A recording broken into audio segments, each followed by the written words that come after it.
வணக்கம். எனது பெயர் பொன்னுசாமி. வயது 81. நான் கிராமத்தில் ஒரு அடிப்படையில் விவசாயியாக பணியாற்றிய அனுபவம் எனக்கு உண்டு சிறு வயதில். அதன் பிறகு பல தொழில்கள் செய்து நான் பத்திரிகையாளராகவும் இருந்தேன், தொல்பொருள் ஆராய்ச்சியாளராகவும் பணியாற்றி கொண்டிருக்கிறேன். தற்பொழுது ஒரு கோவிலில் அர்ச்சகராக பணியாற்றி கொண்டிருக்கிறேன். கிராமத்தில் இருந்தபோது கிராமத்தில் உள்ள காடு தோட்டங்களில் எனக்கு நிறைய அனுபவம் உண்டு. அதில் பிராணிகளின் அறிவு கூர்மையும் முட்டாள்தனமும் என்ற தலைப்பில் ஒரு தகவல்களை உங்களுக்கு சொல்ல விருப்பப்படுகிறேன்.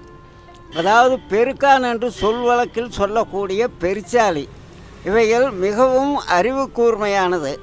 இது எவ்வாறு செயல்படும் என்றால், தன் முகத்தை சுளித்து ஆட்டி அடுத்த பெருச்சாளிகளுக்கு நாம் அடுத்தபடியாக எங்கு செல்ல வேண்டும், எங்கு பயிரிட்டிருக்கிறார்கள், அதை எவ்வாறு நாம் பயன்படுத்தி கொள்ள வேண்டும் என்பதை சொல்லிவிடும் சமிஞ்சையால்.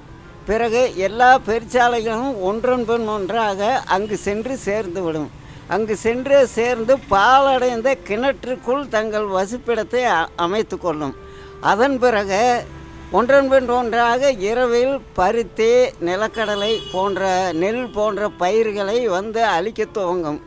அது தோட்டத்துக்காரர்களுக்கு காட்டுக்காரர்களுக்கு தெரியாது. என்ன வந்து இவ்வாறு அழித்திருக்கும் என்பதை பார்க்கும் பொழுது அதனுடைய வாழ்த்தடம், புழுக்கைகள் ஆகியவற்றை கண்டுபிடிப்பார்கள். ஆனால் வசிப்பிடம் எங்கே என்று தெரியாது.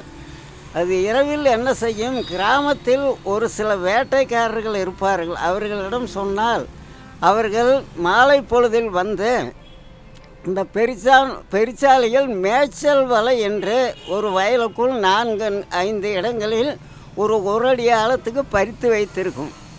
யாராவது தங்களை தாக்க வருகிறார்கள், கீரி தன்னை தாக்க வருகிறது, பாம்பு பிடிக்க வருகிறது, இந்த மாதிரி கட்டத்தில் அந்த மேய்ச்சல் வலையில் சென்று பதுங்கி கொள்ளும். இந்த கிராமத்து வேட்டைக்காரர்கள் துல்லியமாக அதை கண்டுபிடித்து மாலை 5 மணிக்கு சென்று அதற்கு உள்ள ஒரு ஜான் ஆழத்தில் பெரிய கல்லை வைத்து அமைத்து விடுவார்கள். இந்த பெருச்சாலைகள் இரவு மேய்ச்சலுக்கு வரும் பொழுது முதலில் அதை பார்க்காமல் மேய்ச்சலை உடனடியாக துவங்கும். அதுதான் அதனுடைய முட்டாள்தனம். உடனே வலையை, கிணற்று பக்கம் வலையை கட்டிவிட்டு 2-3 வேட்டைக்காரர்கள் மண்ணை அள்ளி வீசிக்கொண்டு வந்தால் வேகமாக மேய்ச்சல்வங்களுக்கு ஒளியலாம் என்று ஓடும். அப்பொழுது கல் அடிபட்டிருப்பது தெரியாமல் முகத்தில் காயம் ஏற்படுத்தி கொண்டு எல்லாம் ஒன்றன் பின் ஒன்றாக சென்று வலையில் விழுந்துவிடும். இதுதான் பெருச்சாலிகளின் அறிவியல் தந்திரமும் முட்டாள்தனமும். அப்புறம் வந்து நீங்க நன்றி வணக்கம். நன்றி, நான் சொல்றேன் நன்றி வணக்கம். மேலும் இது போல உயிரினங்களுடைய முட்டாள்தனமும் அதோடைய சிறப்பும் என்பதை பற்றியும் மேலும் பல்வேறு வீடியோக்களை சம்பந்தமாக உங்களை நான் மீண்டும் சந்திக்கிறேன். நன்றி வணக்கம். இதை போன்ற உயிரினங்களின் அறிவு கூர்மையும் முட்டாள்தனமும் என்பது பற்றி இன்னும் பல உயிரினங்களை பற்றி தொடர்ந்து தங்களுக்கு சொல்லி வருவேன். நன்றி வணக்கம்.